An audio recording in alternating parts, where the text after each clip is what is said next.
নমস্কার, আজকে শেয়ার করছি বাসন্তী পোলাও। তার জন্য এখানে আমি 1.5 কাপ গোবিন্দভোগ চাল 5 মিনিটের মতো ভিজিয়ে রেখেছিলাম।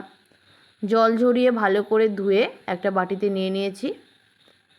দিয়ে দিলাম হলুদ গুঁড়ো, দিয়ে দিয়েছি আদা গ্রেট করে, আর দিয়েছি 2 টেবিল স্পুন ঘি। এবার সবগুলোকে ভালো করে চালের সঙ্গে মেখে নেব। মাখা হয়ে গেছে, দেখুন একদম ঝরঝরে করতে হবে কিন্তু চালটা, না হলে কিন্তু পোলাওটাও ঝরঝরে হবে না। এবার আমি অন্যদিকে কড়াই বসিয়ে দিয়েছি। কড়াইয়ে দিয়ে দিয়েছি সামান্য পরিমাণের সাদা তেল, দিয়ে দেব সামান্য পরিমাণের ঘি। এবার এখানে আমি কাজু আর কিশমিশটা ভেজে নেব। কাজু কিশমিশটা হালকা ভেজে প্লেটে তুলে নেব। দেখুন ভাজা হয়ে গেছে, এবার এই প্লেটে তুলে নিচ্ছি। এই তেলে ফোড়ন দিয়ে দেব একটা তেজপাতা, 2টো সাদা এলাচ, 2টো লবঙ্গ আর দারচিনি।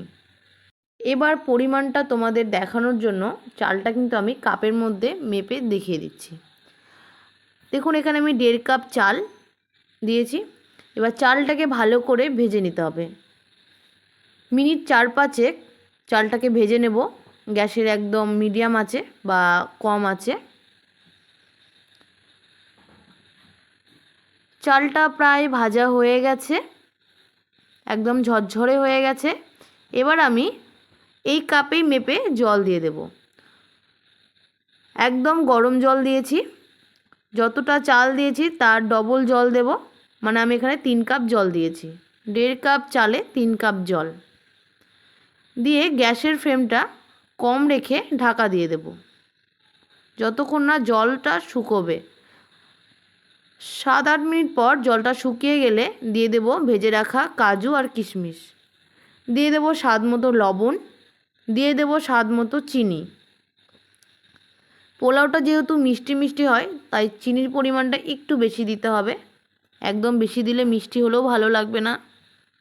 এবার ভালো করে সবগুলোকে নেড়ে চেড়ে আবারও 2 মিনিটের জন্য ঢাকা দিয়ে দেব। কম আছে 2 মিনিট সেদ্ধ হয়ে গেলে তৈরি হয়ে গেল ঝরঝরে বাসন্তী পোলাও। তোমরা চাইলে এখানে আবার একটু ঘি অ্যাড করতে পারো। এবার গ্যাসের ফ্লেমটা বন্ধ করে ঢাকা দিয়ে দিলাম। 2 মিনিট পর ঢাকা খুলে এবার আমি একটা বাটিতে তুলে নেব।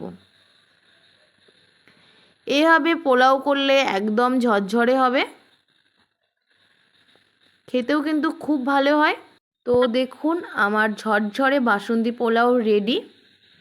রেসিপিটি তোমাদের কেমন লাগলো অবশ্যই জানিও। ভালো লাগলে লাইক কমেন্ট শেয়ার করে দিও। ফেসবুকে দেখলে ফলো করে দিও, ইউটিউবে দেখলে আমার চ্যানেলটা সাবস্ক্রাইব করে দিও। 15 থেকে 20 মিনিটের মধ্যে এরকম ঝরঝরে বাসন্তী পোলাও রেডি। তো এবার আমি সার্ভ করব। তো দেখুন ওর রিয়াকশান, মনে হচ্ছে কেউ ওকে শিখিয়ে দিয়েছে।